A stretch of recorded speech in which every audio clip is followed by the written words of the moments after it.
We are live at the grandstand on this beautiful sunny day in the Isle of Man, and I'm now joined in the studio with Northern Ireland privateer racer Paul Jordan. Good afternoon, Paul. Good afternoon, Joe. How are we? Very, very good. How can we not complain how can we complain, should I say, when we've got this amazing weather compared to last year, Paul? Yeah, no, definitely for sure. The weather last year wasn't great, and now we're blessed with this glorious weather. So everybody keep their sun cream on and keep enjoying it. Definitely, and it is great that you are here because you really have had a tough year. Before we start talking about that, just talk about your background and how you started racing, when you got into racing, and what age were you? I was around 14 when I started just riding short circuits. It was one of my late cousin Mark Young was riding on the roads, and he sold the bike to my brother, and then it's just sort of real pursuit from there. And I went from there short circuits to British Championship and done 4 years there, and then took basically like a year or two out, and then started just dipping my toe into the road race scene. What about your family background? I mean, your parents, anyone else around you that was racing at the time, or as you were growing up? My brother, he raced for a few years and then he got injured, and then it sort of took the edge off him, where he was, he wasn't really on for getting himself injured or sticking his neck out there.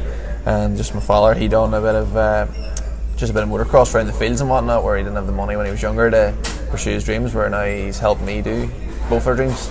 So is he out there watching you when you're racing and getting an understanding of what you're doing, because he enjoys bikes himself? No, he doesn't get that enjoyment at all. I have him stuck in the awning working on the bike 24/7, and it's just me and my dad, and I've got two fellas from the Manx here that are over helping me this week.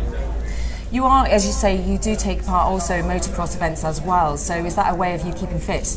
Yeah, it's a lot easier than going to the gym and busting out an hour where you can go with your mates and load up the van and just go for a day's crack, and at the end of it you're gaining something from it, getting yourself fit and having fun.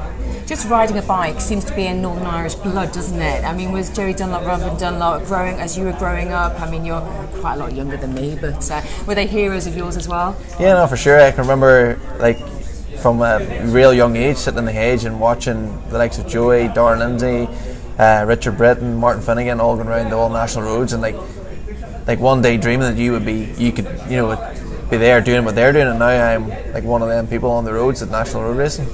You certainly are. You made your debut at the TT last year, didn't you, as a newcomer, and just talk me through last year and how it went for you. Yeah, well, last year we sort of were on the back foot, as everybody knows, with the weather and whatnot, and had a few mechanical issues we had, and then it crashed as well, so it wasn't really the way I planned to come to the island, and I was here to set it. I'd done a personal target I wanted to achieve, and I never got to do that, so I'm back here this year to try and achieve it. It is really difficult, of course, when you do have that crash and have the confidence to get back on the bike. When was the first time that you got back on the bike after you did have that crash? Basically, we went to Nobles and we got checked over, and it was the next day it rained, and it was the Monday. I think it was the Monday we got back out, and it was one of them where, if I had sat back and just not wanted to get back on, it would knock my confidence, where all I wanted to do is ride a motorbike, and that's all I wanted to do.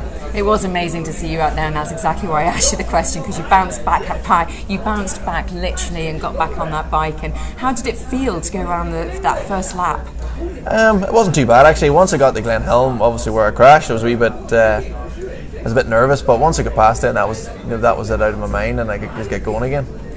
What an incredible experience, and what a great time that you are having at the moment with your road racing career. You're doing really, really well, and you're happy with how you are doing and how you are progressing. Yeah, no, for sure. This year, all I wanted to do, we had a rough end of the year last year, and this year, what I just want to do is just get back to riding my bike the way I know I can ride and having fun. And I know that once I'm having fun and I'm happy, I'll be a lot faster than I know I am at the minute. You say having fun, okay, and as a non-road racer myself, describe what is the fun side of it. Is it the speed? Is it the adrenaline? What is it? What is the most fun about being out there on the bike? I think it's more so just been let loose, and you've no one sitting telling you what you can and can't do. It's you, that you're in control, and you get to go as fast as you want.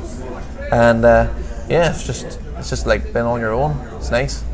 As a newcomer last year, going around also with Milky, you've had an awful lot of support, haven't you, from the Isle of Man TT. Just describe the process of what happens to you as a newcomer, for anyone that doesn't understand.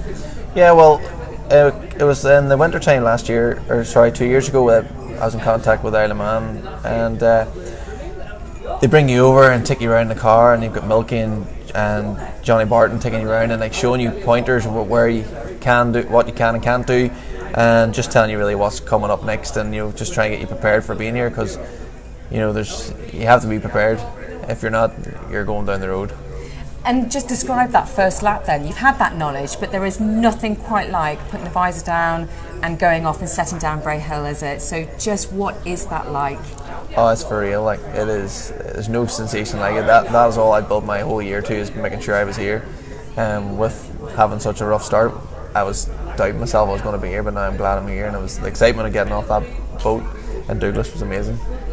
We're going to come back to Paul Jordan just after the break, but don't forget that you can get in touch with us here at the studio. We are live on Manx Radio TT Facebook page. Mark Tiley has got all the controls in his hand, so if you want to drop or ask a question, drop a line to Paul Jordan, just make sure that you add a comment, and after the break we will be reading a couple of those out, and also talking as well about the lead up to this TT and what Paul has been through to get here this year. So we're going to take a break now.